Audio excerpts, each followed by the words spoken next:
साल 2012 मैं अपने एक ख़ास दोस्त के साथ बाइक पर घूमने निकला था।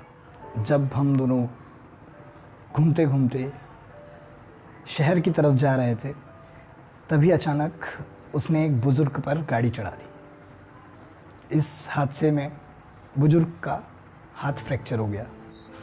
वो मसला मेरी नज़रों के सामने ही बहुत बड़ा हो चुका था।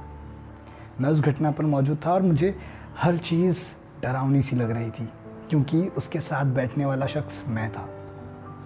जब थोड़ा वक्त बीता और वो मामला सुलझा, मैंने उससे एक बात पूछी कि अच्छा एक बात बता, तूने उन बुज़ुर्ग का एक्सीडेंट कर दिया था तो कोई कार्रवाई क्यों नहीं? उसने मुझसे कहा कि पैसा दिया, बच गए। उस दिन से मेरे जहन में एक बात ने जगह बना ली थी कि पैसा ही सब कुछ होता है।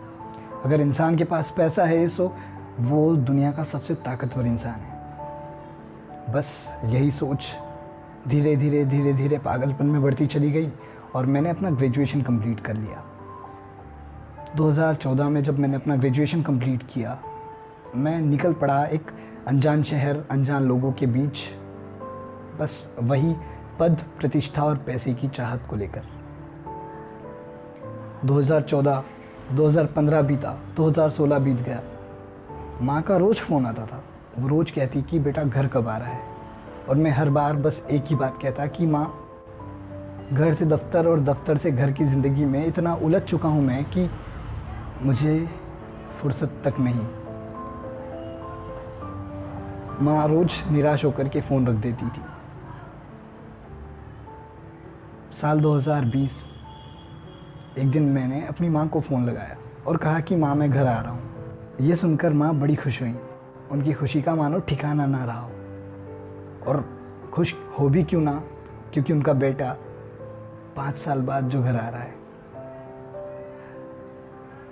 मैं अपने घर पहुँचा। 2-3 दिन मैं वहाँ रुका। फिर सुबह उठकर जब समाचार देख रहा था मैं, तब पता लगा कि कोविड की पैंडेमिक सिचुएशन की वजह से देश बंद है और लॉकडाउन अनाउंस किया जा रहा है। कुछ दिन जब मैंने अपने परिवार के साथ वक्त बिताया घर बैठकर, तब एहसास हुआ कि मैं गलत था। दरअसल जिसे मैं अब तक घर और घर से दफ्तर कहता आया था, वो दरअसल एक मकान था। असल घर तो ये है जहाँ माँ, बाबा, भाई, बहन, पूरा परिवार एक साथ रहता है।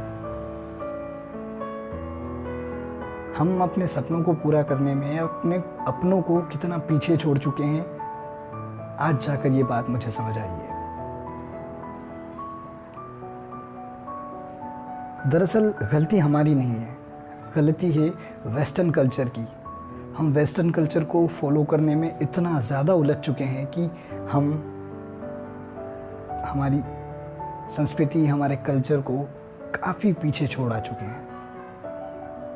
दोस्तों, इस लॉकडाउन ने कई ज़िंदगियां बर्बाद की, लेकिन दरअसल ये लॉकडाउन, ये कोविड-19 उन माँ बाप की चीख है जिन माँ बाप ने अपने बच्चों को सालों साल से नहीं देखा,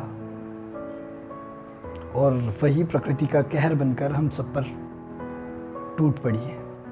बस लास्ट में सिर्फ इतना कहना चाहूँगा कि आप अपनी पहचान चाहे आसमान की बुलंदियों पर जाकर लिख लें, लेकिन आप अपने वजूद से हमेशा जुड़े रहिए, क्योंकि आपके वजूद में ही आपकी खुशियाँ छुपी है।